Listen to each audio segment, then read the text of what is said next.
often thought with Harry and Meghan, there seems to be this situation evolving, doesn't there? They seemingly have very good besties, you know, best friends as the kids say, and then they seemingly disappear. Now, in the case of Meghan Markle, if you remember last year, there was the birthday celebration, wasn't it, with Melissa McCarthy? Do you remember that one? She appeared in the video, all that sort of stuff. Wonderful stuff. And then, of course, seemingly gone silent. Then we had Oprah Winfrey, you know, bashing on about that organic coffee. Do you remember that one? And seemingly, again, all silent. Now, I don't know if they all sign NDAs if you become friends with Harry and Meghan. You're not allowed to speak. But seemingly people just go to dust, you know, not quite sure where they go. But for Harry and Meghan, they also create their own enemies too. As ever, we have to say allegedly. And this particular enemy really didn't see it coming. And perhaps just a quick throwaway remark, well, now, guess what? He's on the #1 hit list. Neil Sean here in the very heart of London. Thank you so much for joining me as ever. Nice to have your company. A lot of people ask me, you know, how did you get going in this job, that sort of stuff. We all start in the world of showbiz, don't we? Oh yes. I've had a very long well, not that long. Yes, don't start that. It's not that long. One of the things I always wanted to do when I was a kid, and I don't know if you know this particular ad wherever you are in the world, but I thought I would have been ideal for this. When I was a child, there was a big campaign called the Milky Bar Kid. Do you remember? The Milky Bars are on me. And he came dressed out, normally as a cowboy or something like that, and he gave away all these free chocolate bars. I liked that idea, but what I liked though was that he was a blonde guy, you know, he had the cowboy outfit, I had one of those. I thought, oh, well, that's a cinch for me, isn't it? You know, and I'm sure I must have pestered my mum and dad and said, can't you find out how I can do that, you know? So that really was my sort of world entry into showbiz. I think you spot something that is similar and you think, I wouldn't mind having a go at that. Sadly, I'm not sure we have a Milky Bar Kid now. Don't think it's PC enough, you know what I'm saying?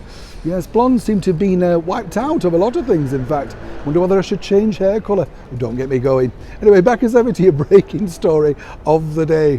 What's interesting with this particular story, though, is this, you know, as I say, Harry and Meghan seemingly do have like a vast sort of network of pals and all that sort of stuff, but they do take umbrage very quickly if something doesn't go to their liking. And, you know, I'm sure a lot of us are like that when you think about it, because obviously some of it is not on a public stage. But step forward, of course, the husband of Zara Tindall, the daughter of Princess Anne, the Princess Royal, Mike Tindall. Nice guy, I've told you about him before, ex-rugby player, Yorkshireman, you know, calls a spade, that sort of thing, right? Now, as you now know, he famously said, we won't give it the word, but a bit of an expletive.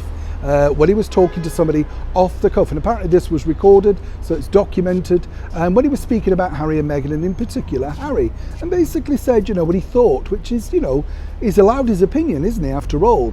Well, guess what? That was fed back through, naturally, or their team, or their people saw this back in Montecito in California, and Mike now, yeah, well, he's, what's that phrase they say?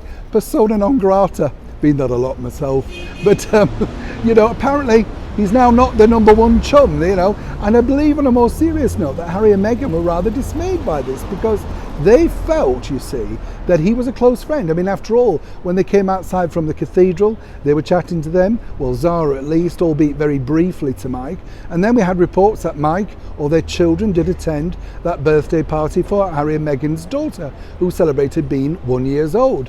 So it does seem a bit strange. But according to that good source, as I say, and it's an interesting debate, isn't it? Sadly now, for Mike and Zara, it looks like Harry and Meghan, if that particular statement is true, after all, you know, it popped up in a tabloid newspaper, and perhaps Mike can double out of that and apologise, whatever he needs to do. But it looks like he's now, well, on the shelf of many ex-friends that do include, as I say, seemingly the likes of Michelle Obama and Oprah Winfrey, maybe Gayle King, who knows? Hope it's a big shelf. But if I was Mike, I'd sort of stick to my guns. Northerners, we tend to speak as we find, and we don't tend to apologise too much, do we, Mike? Neil Sean in the very heart of London.